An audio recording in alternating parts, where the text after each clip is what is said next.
mayor histocompatibilidad. Insisto, son cosas que ustedes vean con más detalle de lo que es inmunología de cuarto semestre, pero solo para que usted lo vea. Una interacción estándar típica entre dos tipos de células. Las del sistema inmune, unas tales células o linfocitos T, y unas tales células presentadoras de antígenos. En ISPRO sé que les cuentan algo de este tipo de células. Ejemplo de célula presentadora de antígenos que les venga a la cabeza. ¿Qué? Un bendito monocito macrófago. Ya.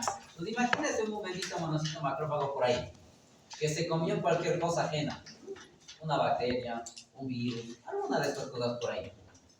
Le desmenuza a la mínima expresión. Le reduce a moléculas muy chiquitas. Y varias de esas moléculas chiquitas terminan siendo expresadas en la superficie. Terminan expresándose en la superficie. La saca a través de esas moléculas, aquí está en inglés, MHC, complejo mayor histocompatibilidad. ¿Para qué? Para que llegue la célula de defensa, reconozca esto y se prenda el sistema inmune. ¿Ok? Dependiendo, insisto, de las moléculas de este complejo mayor de histocompatibilidad, la respuesta inmunológica puede ser súper potente, débil o casi que inexistente, como es lo que está pasando en el tejido placentario. ¿Por qué? Una variante de este complejo mayor de histocompatibilidad son estas moléculas HLA. Antígeno leucocitario humano. La traducción, antígeno leucocitario humano.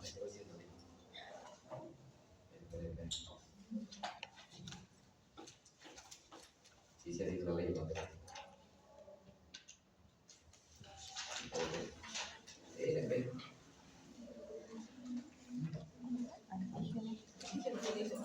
Humano. Ok. Y no es común en inglés. Ok. Antígeno leucocitario humano, HLA.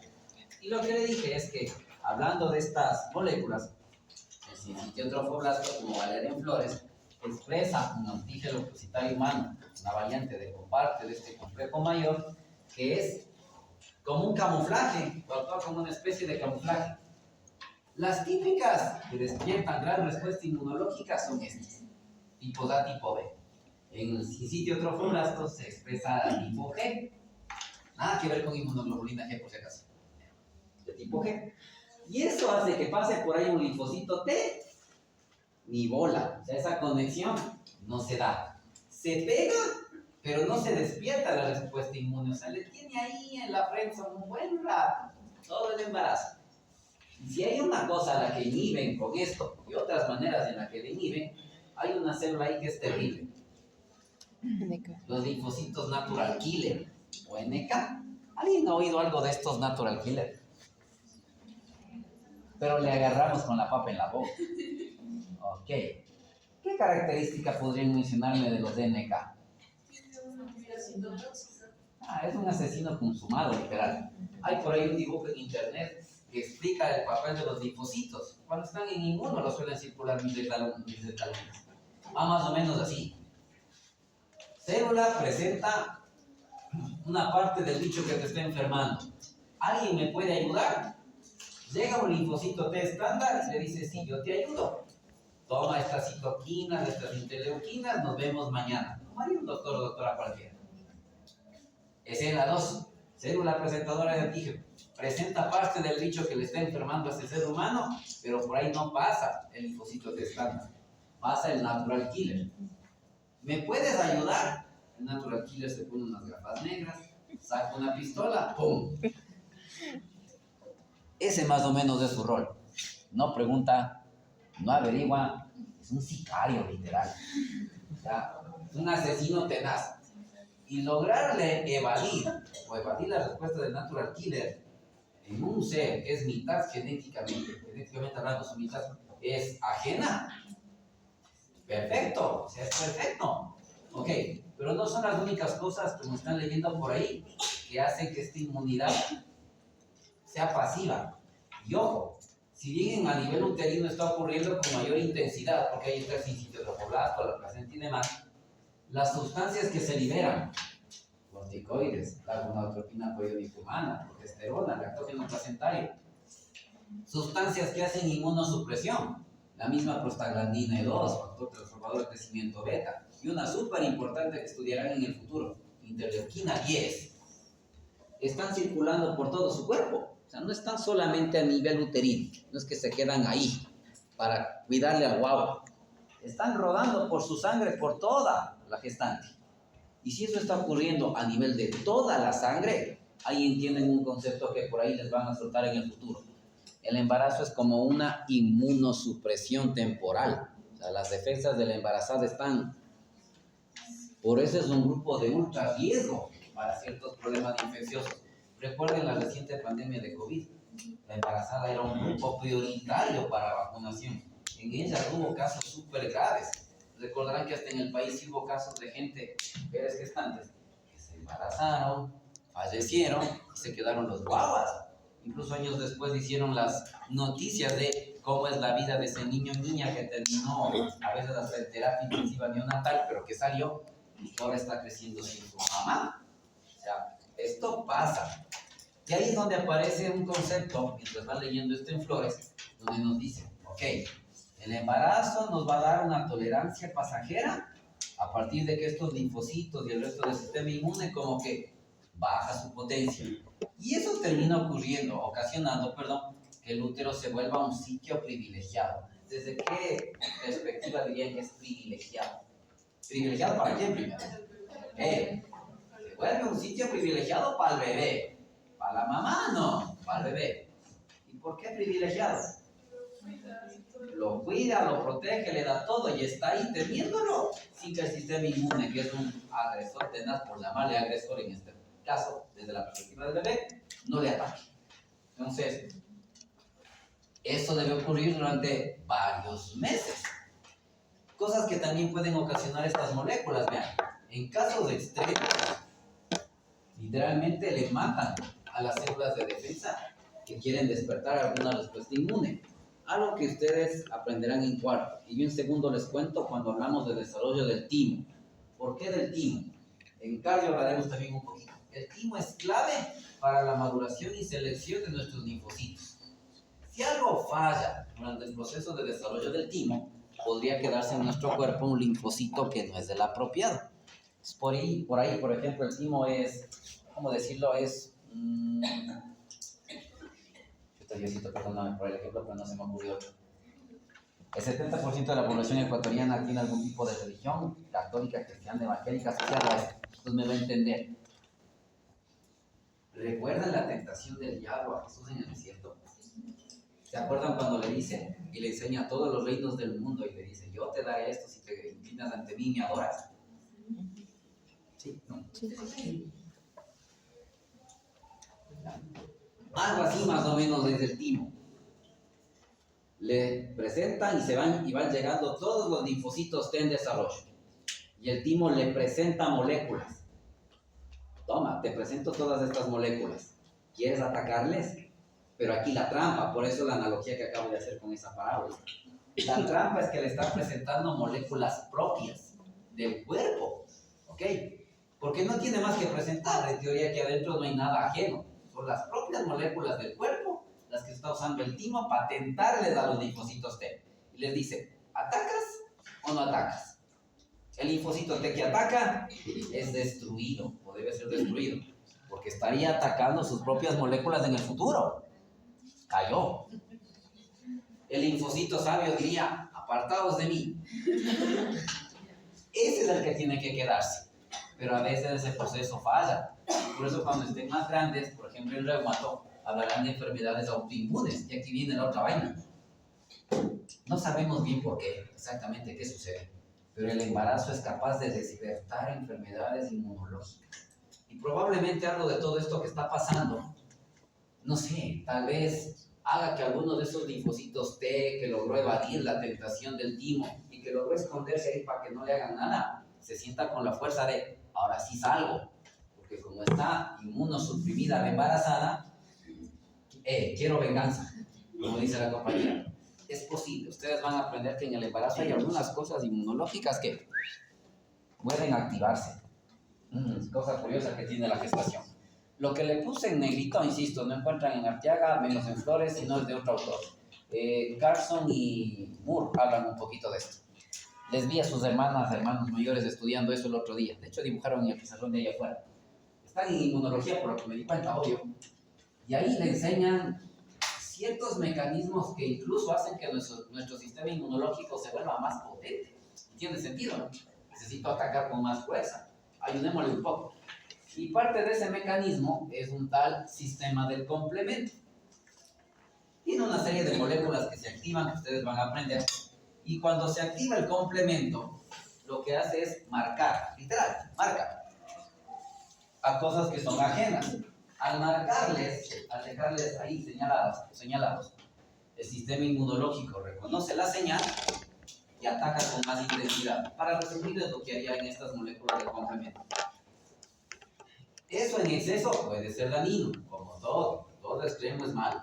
Así que en la superficie celular hay moléculas que frenan esa activación del complemento. A nivel placentario hay una de estas. CD46 se llama. Las siglas CD significan complejo de diferenciación. La última vez que leí esa lista había como 300. No sé en cuánto esté actualmente. En Inmuno ya le echarán una repasadita a esa cosa. Ese complejo de diferenciación 46, y si se fijan en este gráfico, y le aumento para que lo noten, ahí hay algunos de esos CD, de esos complejos de diferenciación. Vean, si se dan cuenta, CD, 58, 2, 4, 3, hay un montón. La última vez que vi, ya les digo, había como 300, es lo que yo me acuerdo. Entonces, esas moléculas, así como estas, se expresan en la superficie. Lo que harían en este caso es, ven esas moléculas del complemento, les agarran y les frenan para que no se prenda demasiado la inmunidad. Otro mecanismo a nivel placentario para frenarle a esta cosa.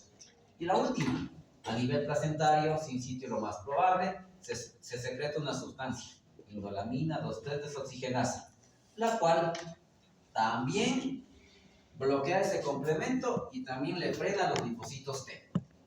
Con eso, todos los mecanismos posibles para frenar una respuesta inmunológica en una gestación estarían casi que controlados. ¿Hasta ahí lo que me quiera preguntar?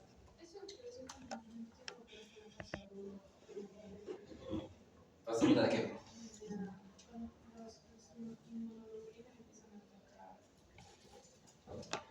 Ok, ella está hablando un poco de la inmunidad humoral. No hay lío.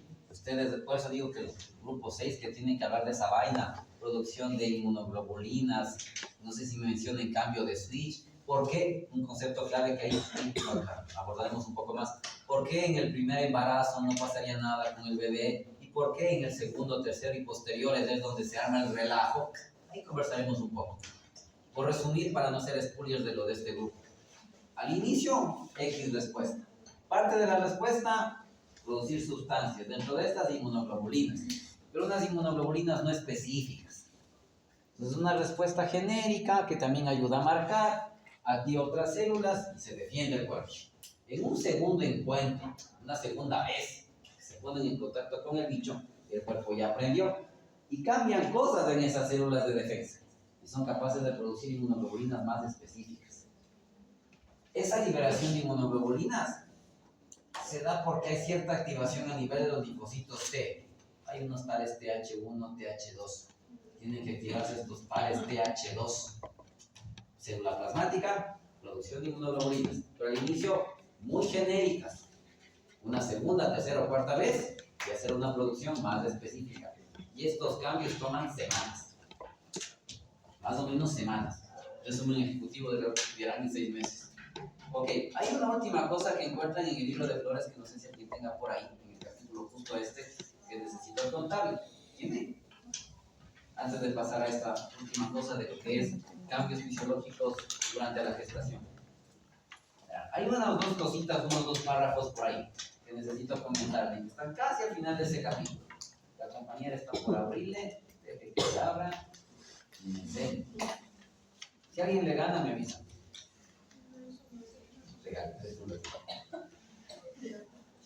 Ya, ok.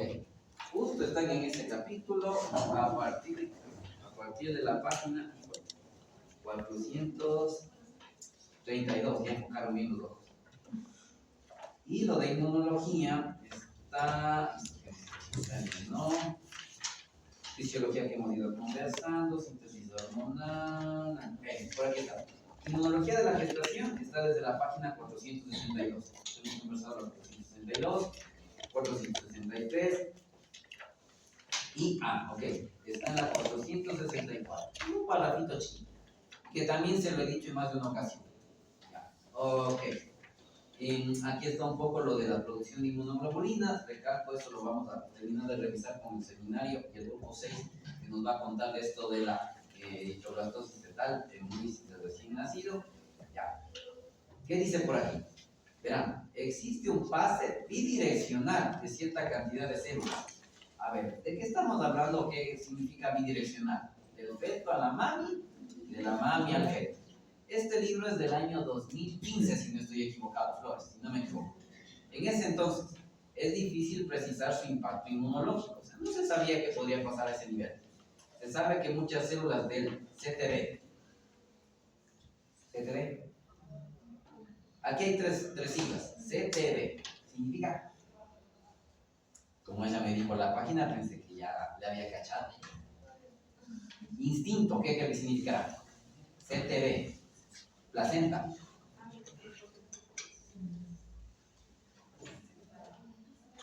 Digo las primeras letras y me cacha de una. Cito. Citotrobulasto ya. Intersticial, alcanzan la circulación sanguínea materna, se distribuyen por varios órganos y pueden permanecer en circulación en cantidades muy pequeñas durante décadas. Aquí lo que ya sabemos y le he contado. Se desconoce qué funciones podrían tener estas células. Se ha planteado que podrían servir como células de memoria para el SIM, Sistema Inmunitario Materno, y mantener la estimulación antigénica o sensibilización adquirida durante el o los embarazos. Y la otra cosa que ya les conté, que sabemos, el papel de estas células parece ser modificaciones fisiológicas, ayudarían en eso, y con su poder de célula madre, posiblemente la reparación de tejidos maternos, ¿ok? Con eso se completa ese párrafo y se acaba esa idea. ¿Bien? Pensé que iba a decir algo más. Nos toca terminar ya esta partecita que hemos revisado durante algunas clases y la última parte que es parto per se. Ok, hablando del útero hay uno o dos detallitos interesantes. Es casi imposible encontrar un útero o palpar un útero antes de las 12 semanas. Porque antes de las 12 semanas es una estructura pélvica. Y por el tamaño que tiene el bebé en crecimiento, como máximo, hasta antes de las 12 semanas llegará por detrás de la sínfisis pública. Pasada la semana 12, ya sobrepasa la sínfisis pública y uno empieza ya a poder evidenciar y palpar un útero de manera bien real. Más o menos para la semana 20, que es el gráfico que está en la mitad, este útero ya sería identificable casi a nivel del ombligo, en casi toda gestante. Puede haber algunas sutiles variaciones. Y ya para las semanas 34 a 36, el útero y el bebé obviamente crecen tanto que lo palpamos ya a nivel del reborde costal. Cuando estamos en la parte final, incluso desciende un poco. Y eso va de la mano con que el bebé empieza a meterse en el canal del parto para intentar salir. ¿Para qué también les pongo esta gráfica? Y completar ciertas ideas que ya se dijo. El abdomen crece hasta cierto punto. Y eso no me quita ni el hígado, ni el estómago, ni los 6, 7, 8 metros de tripa, entre otras cosas. Conclusión. Viendo esas imágenes, ¿qué creen que empieza a ocurrir con todos estos órganos en la medida que va creciendo el bebé y el útero? La palabra clave no, se acomoda. Pero esa acomodación, insisto, es a nivel del espacio que tengo. El hígado, aplastado hasta ahí arriba, a más no poder. Las tripitas tratan de distribuirse alrededor del útero, pero igual están aplastadas y comprimidas entre sí. El estómago, igual. En el otro lado, aplastado ligeramente. 2 o 3 conclusiones obvias. Si el estómago está bastante aplastadito, sobre todo cuando el bebé ya es muy grande, ¿creen que una gestante avanza a comer el filetote? ¿La parrilladota? pero necesita comer. Los requerimientos calóricos de la segunda mitad del embarazo son muy superiores, porque de hecho el guagua crece, pero así. Entonces, por eso entenderán que se le dice, coma, pero partidito, fraccionadito, lo que la capacidad gástrica da. Si las tripas están ahí aplastadas y hacen un nuevo marco, por decirlo así, ¿qué tan fácil creen que será, por tema mecánico, el desplazamiento del contenido intestinal? Difícil. Entonces ahí un factor adicional que empeora el estreñimiento hormonal. Recuerda que la progesterona bloqueaba el movimiento del músculo liso. Más la obstrucción mecánica, jodidos. Por el tema hormonal y un poco la presión, en el embarazo puede haber cierta predisposición de problemas biliares, ¿verdad? Entonces una gestante no es raro que pueda presentar cálculos en esta vía biliar. Ya des en cuenta cómo está el café, el hígado ahí. Las primeras 20 semanas todavía está más o menos en su puesto. Y el esquema de este autor de cómo estaría el hígado ahí. Las tripas, cómo estarían distribuyéndose antes de las 12 semanas, cómo se han ido acomodando hasta la semana 20, donde no hay mayor inconveniente, y cuando ya estamos casi que al final. Entonces los órganos de la cavidad abdominal se redistribuyen entre sí. Vale, ya hablamos del crecimiento y ahora sí, ¿qué es la magia? Sí tengo colegas que me podrían prestar videos de parto, pero me parece algo demasiado personal como para traer y presentárselos. Estoy todavía con la duda de si vale la pena, no sé. Sí. Estoy con la duda. Ya veré si vacaciones para los semestres lo hago. Ahorita ya, el tiempo ya no da. El tiempo ya no da. Definición de parto, la tienen ahí. Todo un proceso, como ya van a ver, bioquímico, hormonal, mecánico, que termina con dos cosas: la expulsión del feto y de los anexos que lo estuvieron protegiendo, conectando, alimentando, etcétera, durante la gestación. Así que durante este parto hay toda una serie de cosas que suceden, a las cuales se les conoce como trabajo de parto. Y como van leyendo por ahí, se centra sobre todo en el órgano estrella, el útero. Este individuo estaba inhibido, frenado por la progesterona durante 34, 35, 36, 40 semanas, contando desde la última regla. Y tiene que bloquearse y tiene que desinhibirse, para decirlo mejor, y lograr todo esto, la salida del guagua. ¿Ok? El trabajo de parto per se, en estos libros de obstetricia, ustedes lo van a encontrar dividido en tres momentos clave.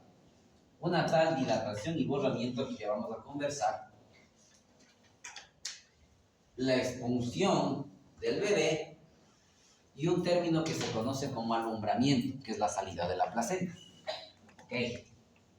Aquí viene un detalle. Ya prácticamente ningún libro de desarrollo humano que he visto tiene ciertos conceptos que eran súper antiguos. ¿Cuál concepto o conceptos súper antiguos asociados a parto?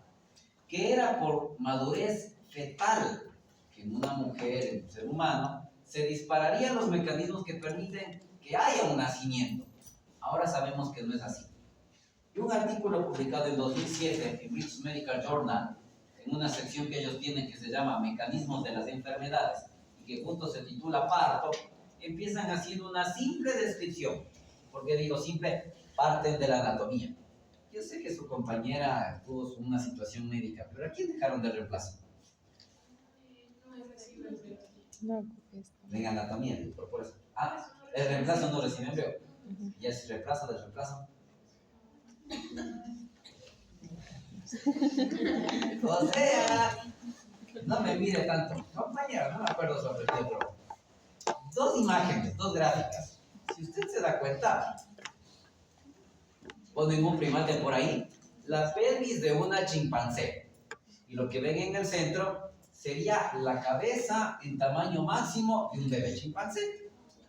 Al frente, casi con la misma escala, la pelvis humana y el tamaño promedio que tendría la cabeza de un bebé humano.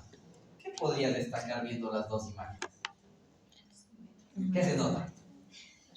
Describa lo que ve desde la anatomía. Que en la parte del chimpancé la cabeza va a ser más pequeña para poder salir de él. Los bebés chimpancés a término tienen cabeza más chiquita que los bebés humanos a término. ¿Por qué cree que será eso? Algo le dije en desarrollo de bóveda craneal. Que el tamaño del cráneo termina dependiendo de qué. Conclusión obvia y evidente. ¿Quién desarrolla más cerebro? El humano. Por Dios, no. ¿Quién tiene más corteza? Se supone que uno. Y a veces pasan cosas de otra historia. O sea, primer detalle básico. ¿Listo? ¿Qué otro detalle básico anatómico encuentra, compañero? La ósea. Oigan, en primer semestre si hay algo en lo que te vuelves medio experto por dosis tóxicas de huesos.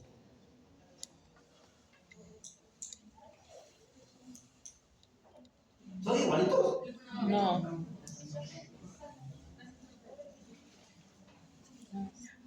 ¿Qué fue? Todo nivelación, aprendiendo terminología. Primer semestre ya pasaron los huesos de la cadera. Es mucho más amplio.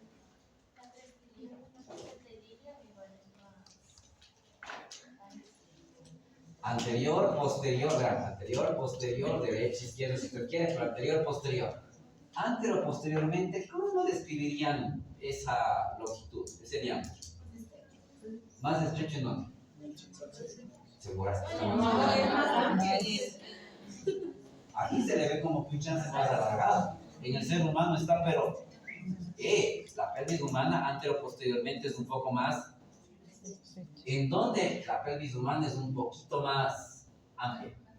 A lo largo, a lo ancho. Miren, de derecha a izquierda, la del chimpancé es más angosta. La del ser humano es un tris, más larga. Probablemente lo que nos marea es ver la cabezota del guagua ahí metido, ¿no? Ya, es lo que nos marea un poco. ¿Y por qué hace el autor, los autores de este artículo, esta comparación? Muchas de las cosas que estudiábamos, digo estudiábamos porque mi generación pasó, se basaban mucho en lo que se veía de los mecanismos de parto en chimpancés. Entonces decían, ok, en los seres humanos tiene que ser muy similar.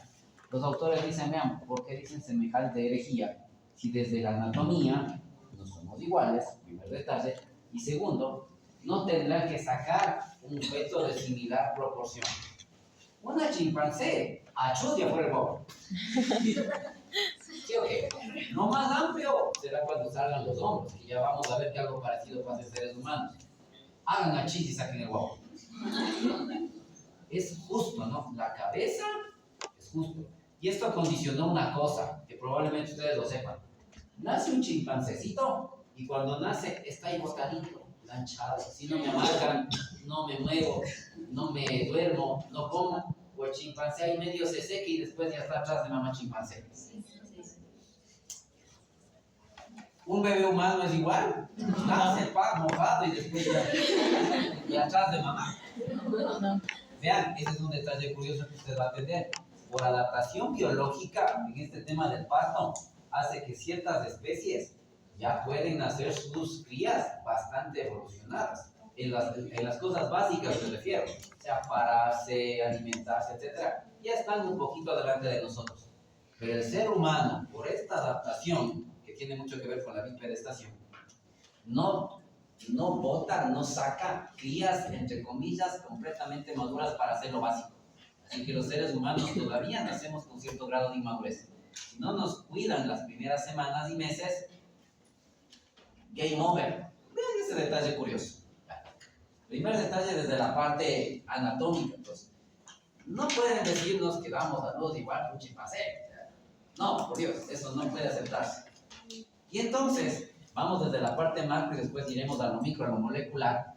¿Cómo logra el guagua salir o escapar? Entre comillas, tiene que pasar por estas fases, insisto, dilatación, poblamiento, la expulsión como tal del guagua y este alumbramiento.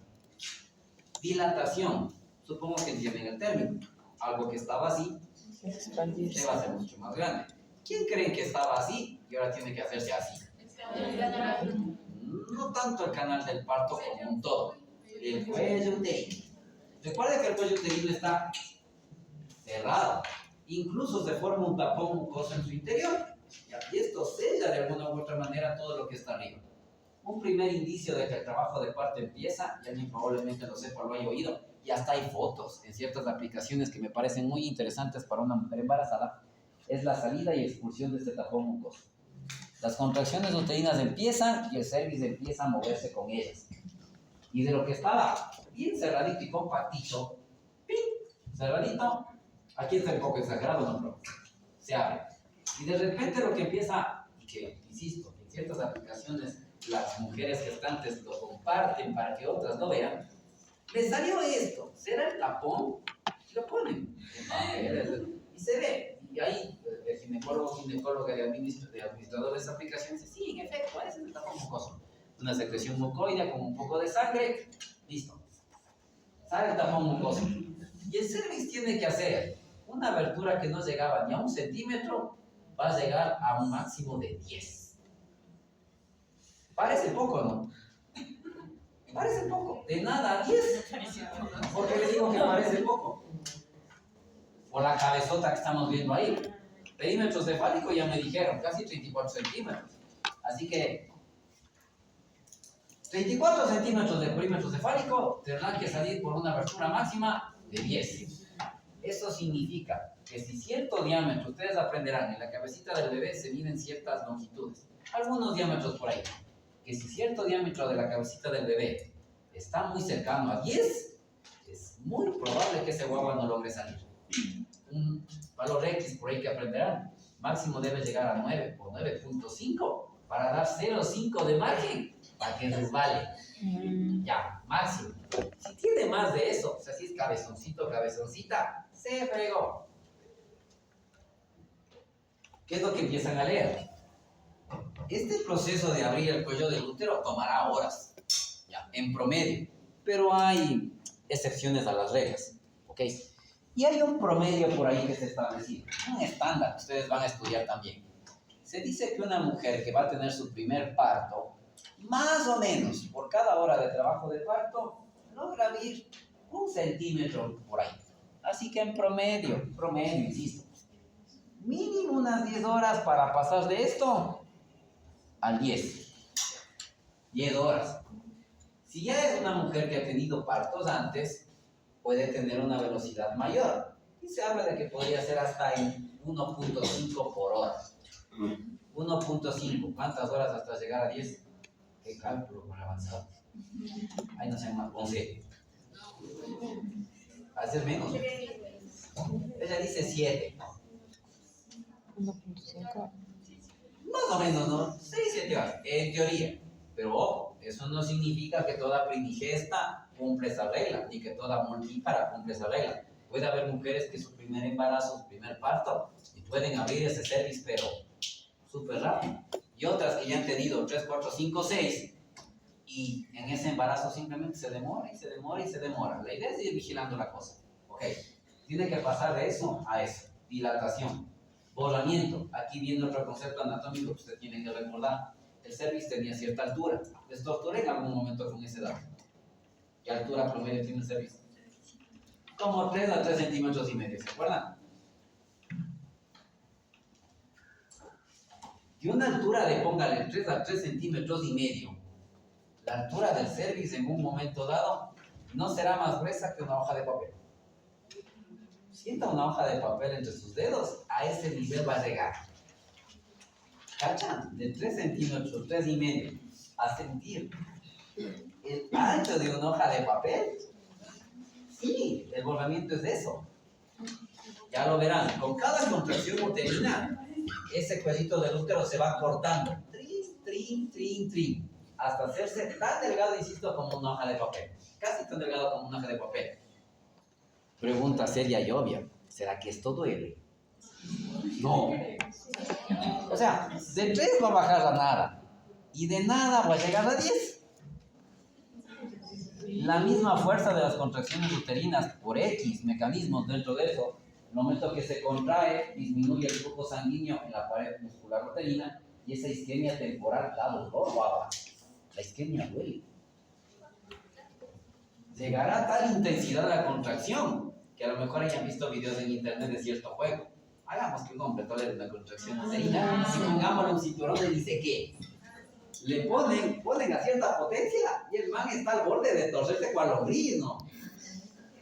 y tendrá que aguantar eso por 10 horas. No más. A ver, eso no te va. Conclusión, si yo soy de parto normal y mamita aguantó eso, mínimo una espera, ¿no? ¿No le parece? Y eso ha aguantado la especie humana durante siglos. No es nuevo.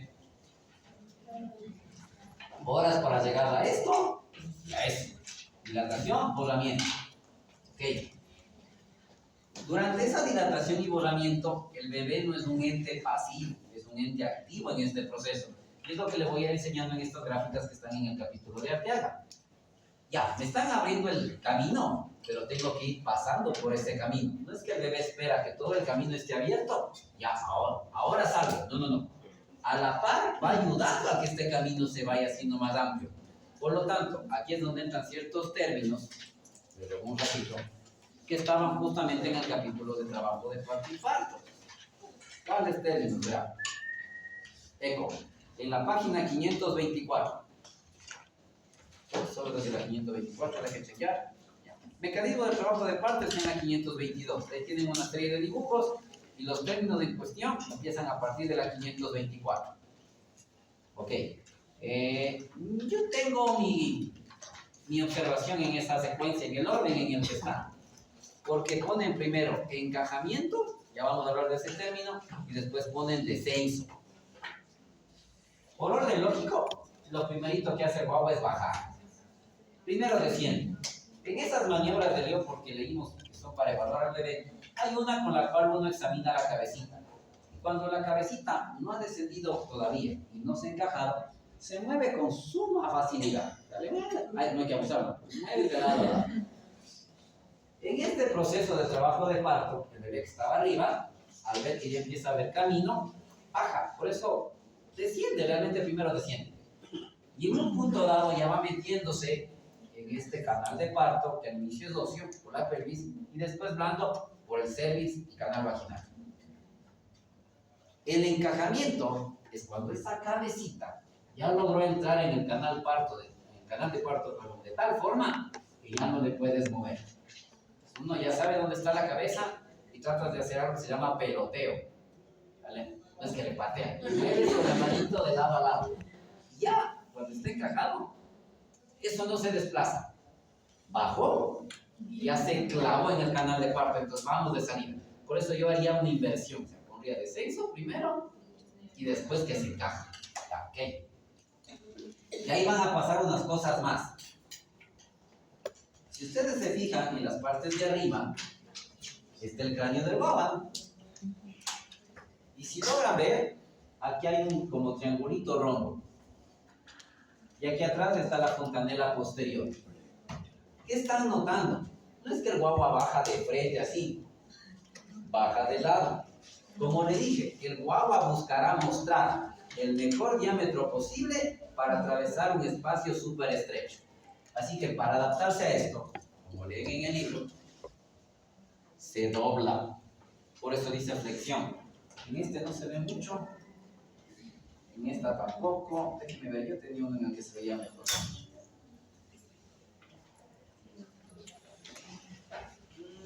Más o menos. Desciende, se encaja.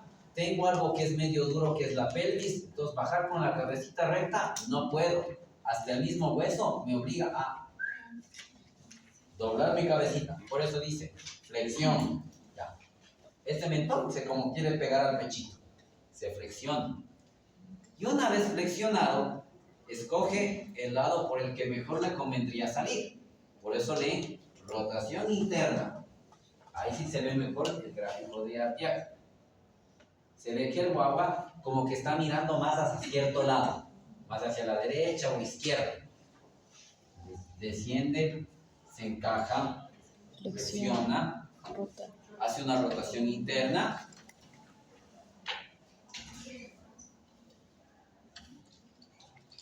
Y tiene que salir la cabeza.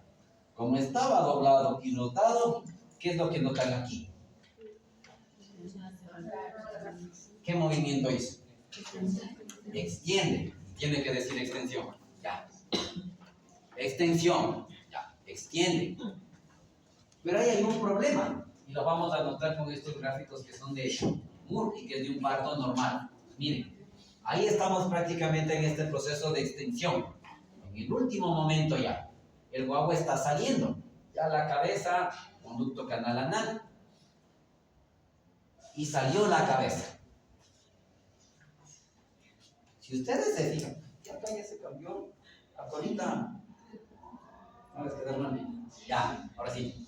Si ustedes notan, los ojitos, la nariz, la boquita están hacia ventral o hacia dorsal. Ya, mirando hacia el canal anal. Si el guagua sigue así, que ya extendió, tenemos un gran problema. Él hace así, Simón, los hombros. Hombro aquí, hombro acá. Saque los hombros si está mirando así. Nunca. Ya. No le hacemos tornillo. El guagua solito hace lo que ven ahí. Hace una rotación externa. Cuando me enseñaron a atender parto, estuve en la carrera hace muchos años. El tutor que me tocó, cálmate y mira cómo es esto fisiológico. Solo ten tus manos cerca y deja que el niño haga todo solo. Y era tenaz como estar ahí con las manos y ver cómo el guagua ya, ok, hicimos lo que había que hacer porque hay una cierta maniobra de protección para que el momento que saque la cabeza no desgracie todo esto. Una maniobra de protección. Se pone la manito con gentileza, no así como para que no salga el guagua, para que se extienda con gentileza, con delicadeza. Ayudarle a que extienda sin desgarrar todo. Ya, ok. Después de haber hecho eso, decía, deja que él mismo te guía hacia dónde va a rotar. Y era genial ver cómo el guagua cogía a un lado o al otro lado, solito, uno solo ahí, como ayudando a sostener la cabeza, nada más, dejando que el niño o la niña haga lo que tiene que hacer. Miles de años de evolución, ya sabe qué hacer. Así que hace una rotación externa. En esa rotación externa, ya no mira hacia abajo, vuelve a mirar de lado, o a la derecha o a la izquierda. ¿Para qué? ¿Qué es lo que estoy pensando? Los equipos son del 2019 y no es que son malos, pero computadora moderna, porque notarán que la otra ya murió, ya fue comprada de emergencia. Software más moderno, creo que estoy teniendo líos de software. Entonces, controladores más nuevos y por eso porque la otra compu era también de la misma época, del 2019 por ahí. Por eso se me está trabando. Hay que creo que actualizar el software de los equipos. Ya va a preguntar si lo han hecho, creo que no. Mira de lado y los hombros están antero-posterior. Arriba, abajo. Deje ver si deja aumentar, si dejo hace un ratito. Acá ya aumentó.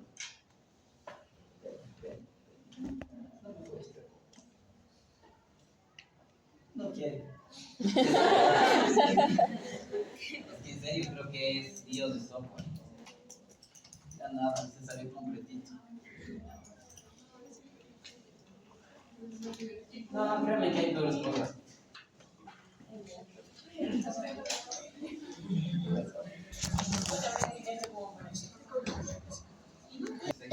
Otra vez.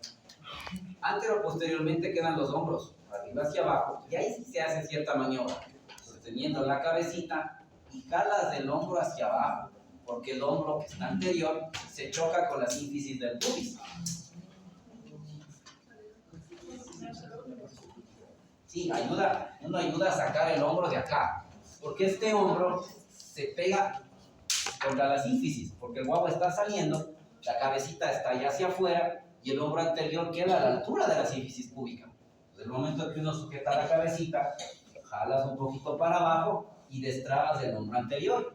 Y una vez que salió el hombro, hay que tener cuidado, porque el guagua ya ahí sí, lo más ancho eran los hombros, el resto del cuerpo ya sale solito. Acuérdese que el guagua está cubierto de un talvérmix gaseoso, más agua y líquido amniótico, agua y grasa. Es súper resbaloso. Y hay una frase que usted entenderá en el futuro y ahora sí me despido.